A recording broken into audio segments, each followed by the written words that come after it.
Halo rekan-rekan aparatur sipil negara di seluruh Indonesia, selamat datang di pembahasan kita kali ini. Kita akan ngobrolin sesuatu yang krusial banget, sesuatu yang kita hadapi hampir setiap hari. Gimana caranya mengubah sengketa publik yang kadang bikin pusing jadi sebuah kesempatan emas untuk justru membangun kepercayaan masyarakat.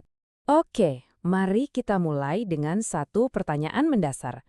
Saat kita dapat keluhan dari warga, apa yang pertama kali muncul di benak kita?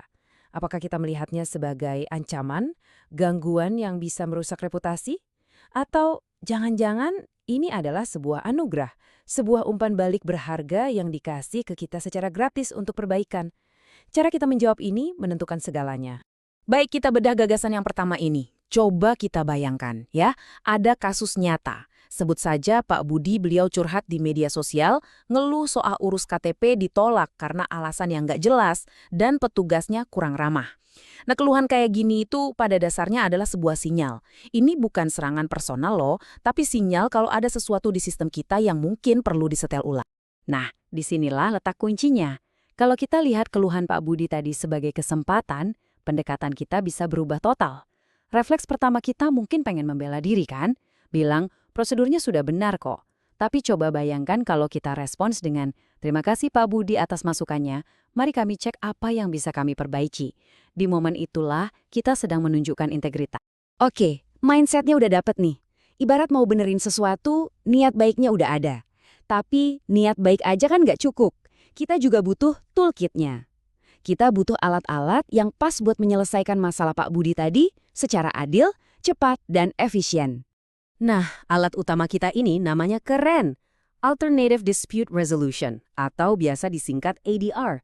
Gampangnya gini deh, ini adalah cara-cara menyelesaikan masalah tanpa harus lewat pengadilan yang panjang dan ribet.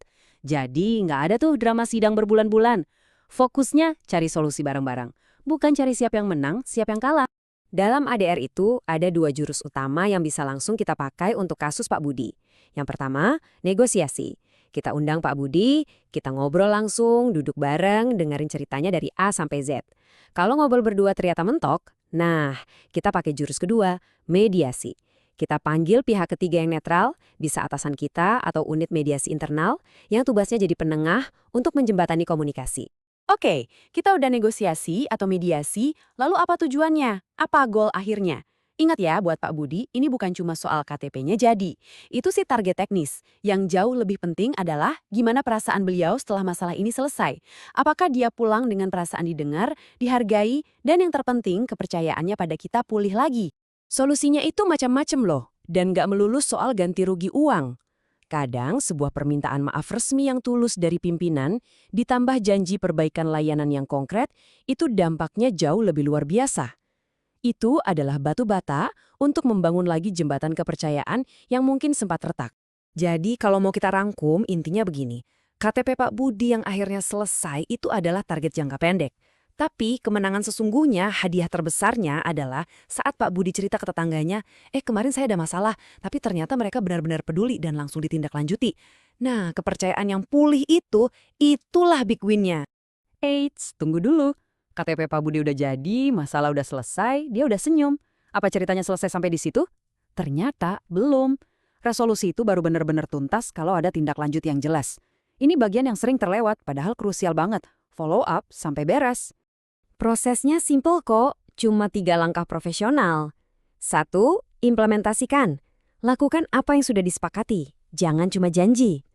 2. Komunikasikan lagi hasilnya. Kabari Pak Budi, selamat siang Pak, KTP-nya sudah beres ya. Ini penting untuk menunjukkan kita serius. Dan ketiga, yang paling penting buat kita secara internal, dokumentasikan. Catat kasus ini sebagai bahan pembelajaran.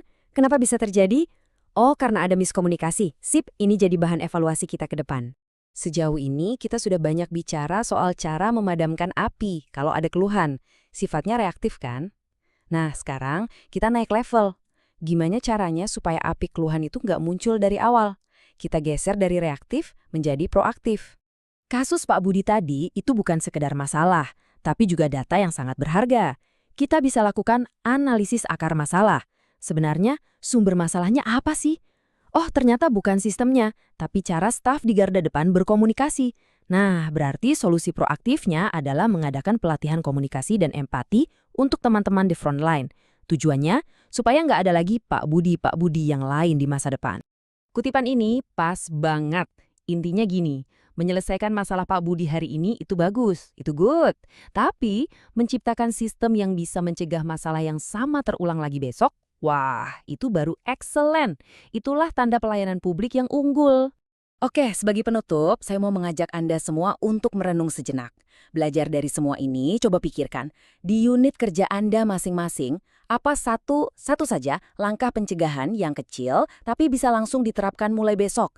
Nggak usah muluk-muluk, mungkin sesederhana briefing pagi 5 menit tentang pentingnya senyum. Ingat, perubahan besar itu selalu dimulai dari satu langkah kecil yang kita lakukan secara nyata dan konsisten.